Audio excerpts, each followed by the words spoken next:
Assalamualaikum warahmatullahi wabarakatuh. Perkenalkan, nama saya Fahmi Yudha Setio dari Teknologi Rekayasa Otomasi Universitas Diponegoro. Hari ini saya ingin menjelaskan tentang feeding system.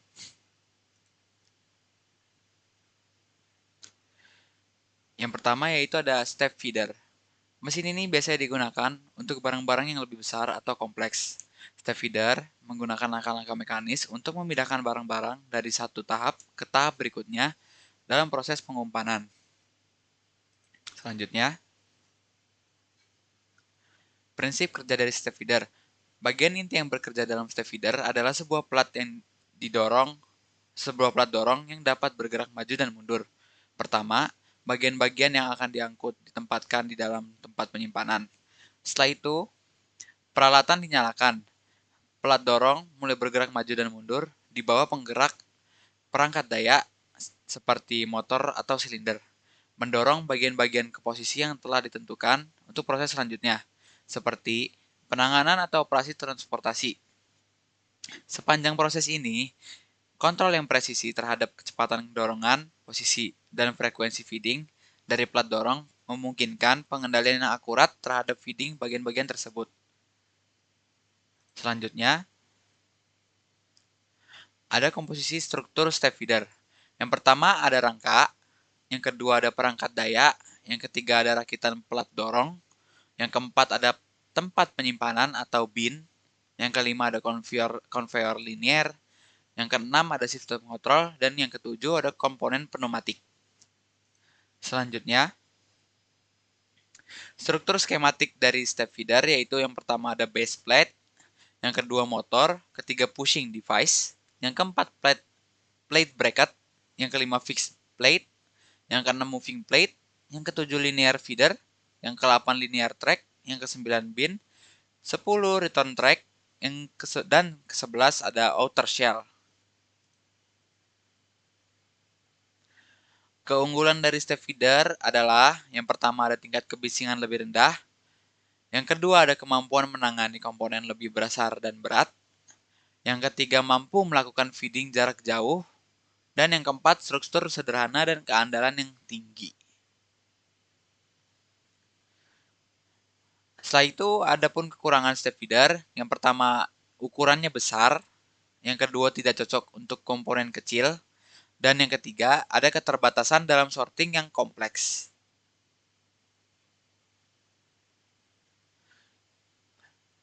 Ini adalah contoh-contoh bidang aplikasi dari step feeder. Yang pertama ada permesinan.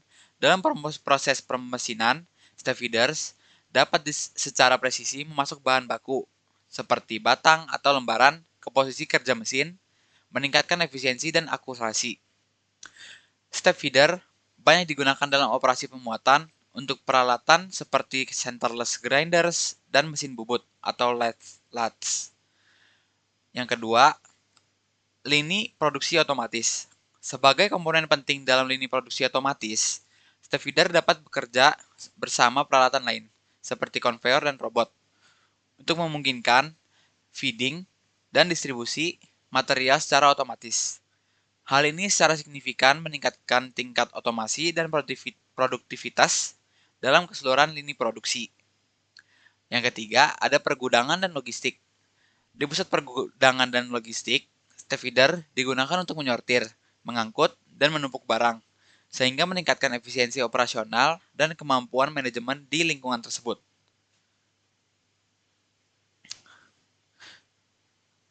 Apa itu vibration bowl feeder?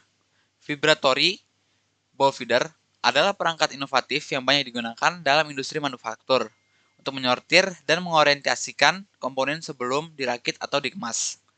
Prinsip operasinya tidak terlalu rumit, tetapi efisiensinya memberikan dampak besar pada berbagai proses industri.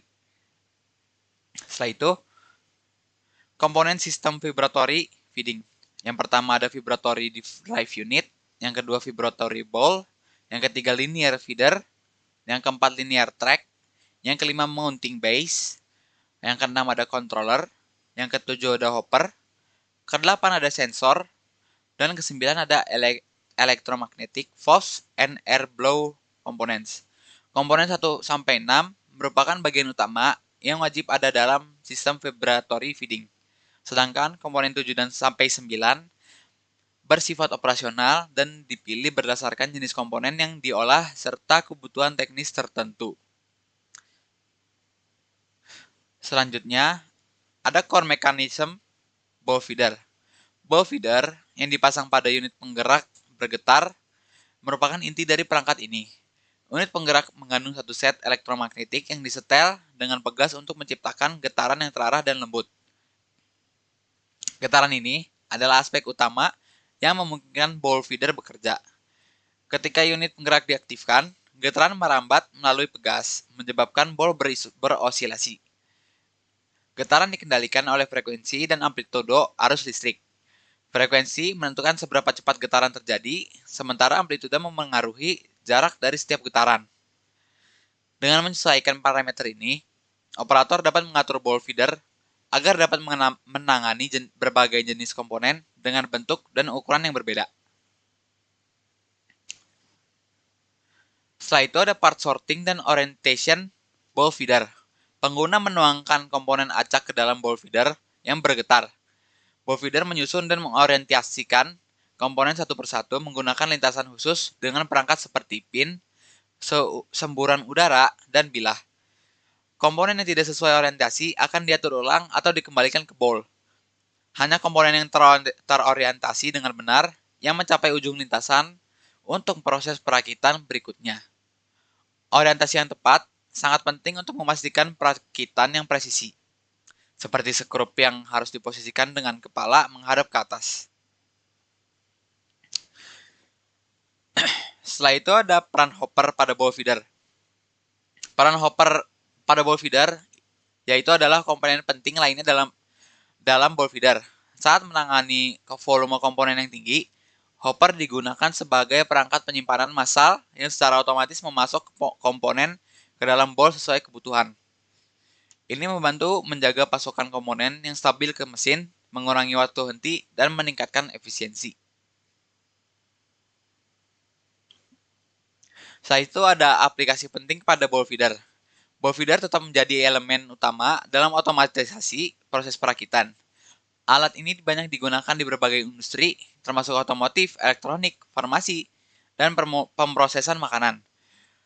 Ball feeder sangat penting dalam otomatisasi perakitan, di mana orientasi komponen yang tepat dan kecepatan pengumpanan sangat krusial. Sebagai contoh, dalam industri otomotif, ball feeder digunakan untuk memasok komponen seperti baut, mur, dan berbagai bagian kecil untuk perakitan. Seiring dengan upaya industri menuju otomatisasi dan efisiensi yang lebih besar, peran ball feeder diperkirakan akan semakin berkembang, menegaskan pentingnya dalam masa depan manufaktur dan otomatisasi.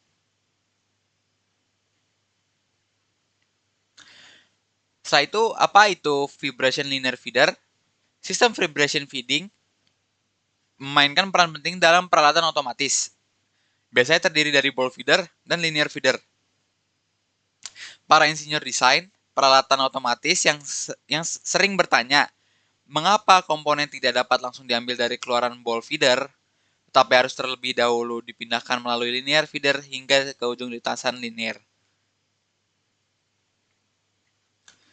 Fungsi utama linear feeder, yang pertama ada transmisi jarak jauh, yang kedua fungsi buffering pada lintasan linear, yang ketiga fungsi penghentian yang dikendalikan sensor, yang keempat ada dari reciprocating linear feeder. Setelah itu, turntable feeder. Turntable feeder adalah perangkat otomatisasi yang digunakan untuk mengatur, menyortir, dan mengumpankan komponen dalam jalur produksi. Berbeda dengan vibration feeding system, turntable feeder menggunakan meja putar yang berputar dengan kecepatan yang dikontrol untuk menyusun dan memindahkan komponen ke posisi yang ditentukan.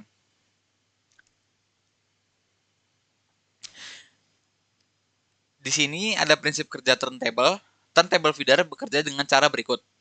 Komponen ditempatkan secara acak di atas meja putar. Yang kedua, meja putar berputar dengan kecepatan yang telah disesuaikan membawa komponen ke mekanisme penyortiran. Mekanisme penyortiran seperti pemandu, pin, atau sensor memastikan bahwa komponen tersusun dengan orientasi yang benar. Komponen yang telah tersusun dengan baik dipindahkan ke jalur berikutnya, seperti konveyor atau robotic pick and place system. Yang terakhir, komponen yang tidak sesuai orientasi dikembalikan ke dalam sistem untuk proses penyortiran ulang. Setelah itu, ada fungsi dan keunggulan dari turntable. Yang pertama ada penyortiran dan pengaturan orientasi komponen. Yang kedua, ada kapasitas pengumpanan yang stabil. Yang ketiga, ada mengurangi kebisingan dan keausan. Yang keempat, ada fleksibilitas dalam penyesuaian, kecepatan, dan ukuran komponen. Setelah itu, ada aplikasi turntable. Yang pertama ada di industri otomotif untuk mengumpankan komponen kecil seperti baut, mur, dan cincin pengunci dalam jalur perakitan. Yang kedua ada industri elektronik untuk menyusun dan mengatur komponen PCB sebelum proses soldering atau perakitan lebih lanjut. Yang ketiga ada industri farmasi untuk mengatur kapsul, botol kecil, dan blister pack sebelum proses pengisian atau pengepakan. Yang keempat ada industri makanan dan minuman untuk mengumpankan wadah atau tutup botol sebelum proses pengisian dan penjegalan. Sekian dari saya untuk materi dari step feeder. Kurang lebihnya mohon maaf. Wassalamualaikum warahmatullahi wabarakatuh.